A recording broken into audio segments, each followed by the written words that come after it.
What's up everyone, in this video I'm going to be giving you my full review of the Scroll Extreme tablet from Storage Options. Now this is a budget-end Android tablet. It's only going to cost you around about £190 in the UK, and this is the tablet right here. This review is going to be split up into 4 or 5 parts if you count the conclusion of this video, and that is the hardware, the software, the camera, and the battery life that this tablet is rocking. Heading straight onto the hardware of this device, has a 9.7-inch IPS multi-touch display that obviously is touchscreen. It has a resolution of 2048 by 768. It also packs a Cortex-A8 1.2 GHz single-core processor, which again is clocked at 1.2 GHz. So it's not the best processor in the world, but again, this is a budget-end tablet. You can't expect too much more than that for the money. It has 1 GB of DDR3 RAM and 8 GB of internal storage. On the front here we have a 0.3 megapixel front-facing camera, and on the back here we have a rear-facing camera.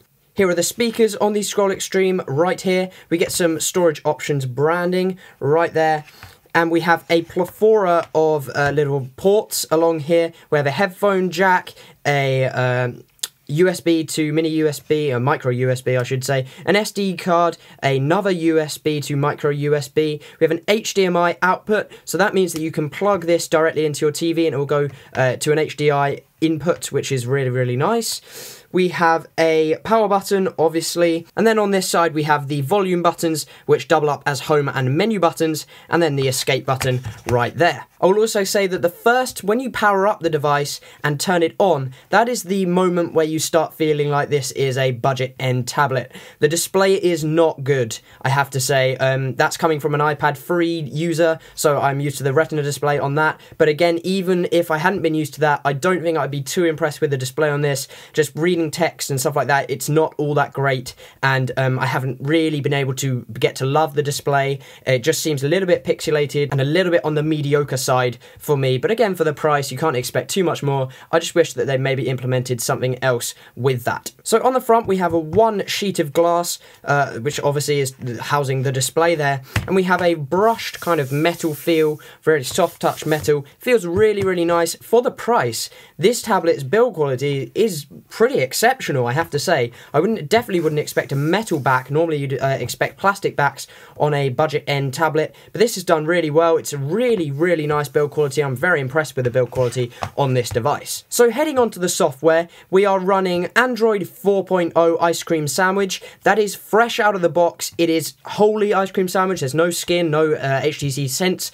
or whatever on this. You've got no skin, no whatsoever. It's just Android 4.0. So for the price, again, you're getting the newest Android operating system. You normally wouldn't get that on a device in this price range. Now, how does it deal with Ice Cream Sandwich? I have to say that it's actually pretty good. I wasn't expecting too much because obviously it is of the price and stuff like that, but it actually deals with everything quite well. I mean, there's not too much lag to be heard from. Occasionally apps will crash and stuff like that, but again, it's nothing too major. So if we go ahead and lock the tablet right here, you can see that it powers on relatively quickly, and then we're off running the software. I mean, it's not too bad. I wasn't expecting it to be this good. I was expecting more lag and stuff like that.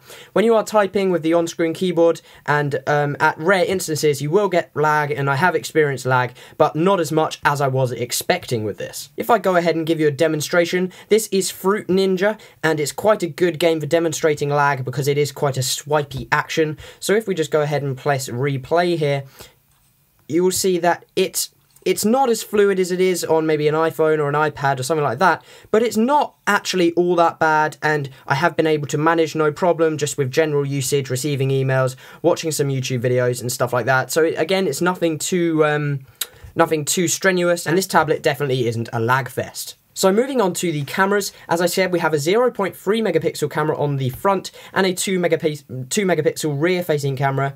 So if we head into the gallery, so this is the kind of caliber the tablet is going to be taking. They are pretty awful, I have to say. Pretty much one of the worst cameras I've ever used on any device. Is just awful. They are not good, all pixelated, all kind of rough around the edges, not good. That's the rear facing camera. The front facing camera is worse, so it's not a good advert for this. The cameras are just not good, and you're not going to be using them for FaceTime and stuff like that if you care about the quality of your call whatsoever. So the battery life on this device is actually very, very good, and it exceeded all my expectations. It has a 7,800 milliamp hour battery, which means you're going to get around about kind of 10 to 15 hours of battery life from whatever you're doing. If you're just general usage, you're going to get around 15 hours, which is really, really good. I've had this on standby for a couple of days, and it's really exceeded my expectations from that point of view. So if you're going to be on the road and stuff like that and don't have access to a power port all the time, this is a really nice tablet to go for because it just lasts for a really long time. So overall with this tablet, I really like it. It's £190, which equates to around about $250, $300. So it's not on the expensive side of all tablets, and for the price, considering you've got Android 4.0 and stuff like that, it's a really, really good buy, I would say. You're not going to get the same sort of experience as an iPad, iPad 3rd generation or an iPad 2. It's just not up to that standard, but it's not meant to be. It's not marketed as an iPad replacement.